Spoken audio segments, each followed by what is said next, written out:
ఇది జీలకర్ర బెల్లం. ఇవి రెండు వేరు చేయలేనంతగా కలిసిపోతాయి. పెళ్లి తర్వాత భార్యాభర్తలు కూడా జీవితాంతం అలా కలిసి ఉండాలని ఇవి తలపై పెట్టిస్తాయి.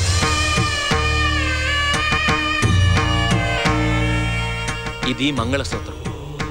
మంగళం అంటే పవిత్రత, సూత్రం అంటే తాడు. ఇది మెడలో పడగానే పెళ్లి అగ్ని కంటే పవిత్రం అవుతుంది. పుట్టింటికెళ్తే అత్తారింటిని, అత్తారింటికెళ్తే పుట్టింటిని మర్చిపోకూడదనే 2 బొట్లున్న తాళ్ళని మెడలో కట్టిస్తారు. తలంబ్రాలంటే తలపై నుండి రాలిపడేవి. ఆ ఇంట్లో సిరి సంపదలు కూడా అలా వచ్చి పడాలనే తలంబ్రాలు పోయిస్తారు.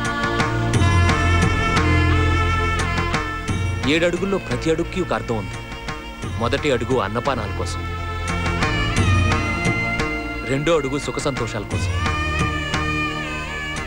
3వ అడుగు వ్రతాల కోసం, 4వ అడుగు సంతానం కోసం, 5వ అడుగు సంపద కోసం, 6వ అడుగు పాడి పంటల కోసం, 7వ అడుగు సఖ్యత కోసం.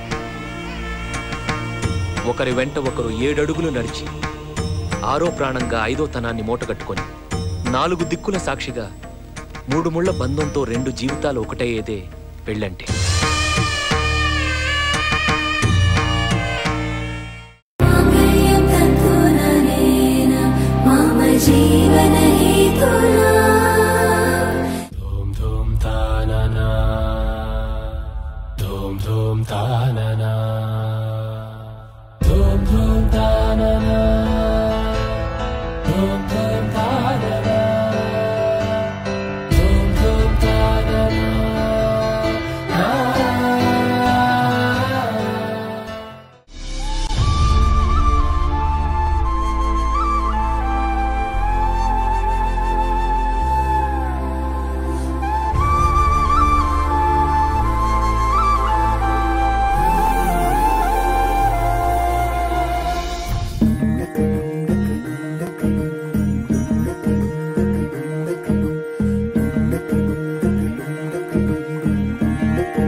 రాణిని కలిపింది కదా సిరివెన్నెలా.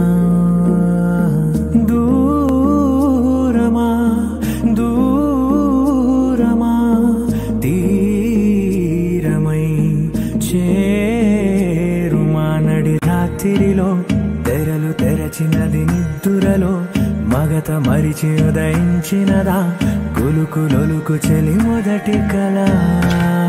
తన నవ్వులలో తళుకు తళుకు తన చెంపలలో చమకు చమకు తన మువ్వలలో జనకు జనకు సరికొత్త కళ.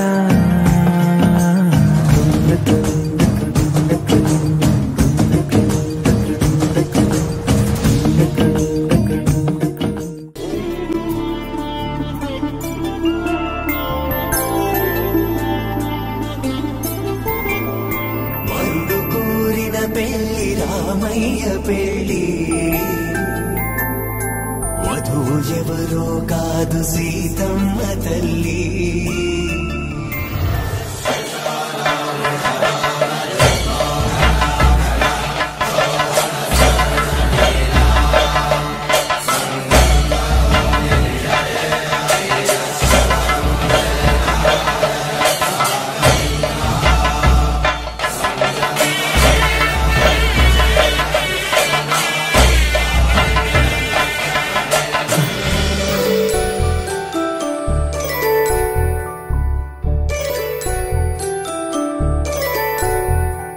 జాబిలమ్మ కోతానదుచు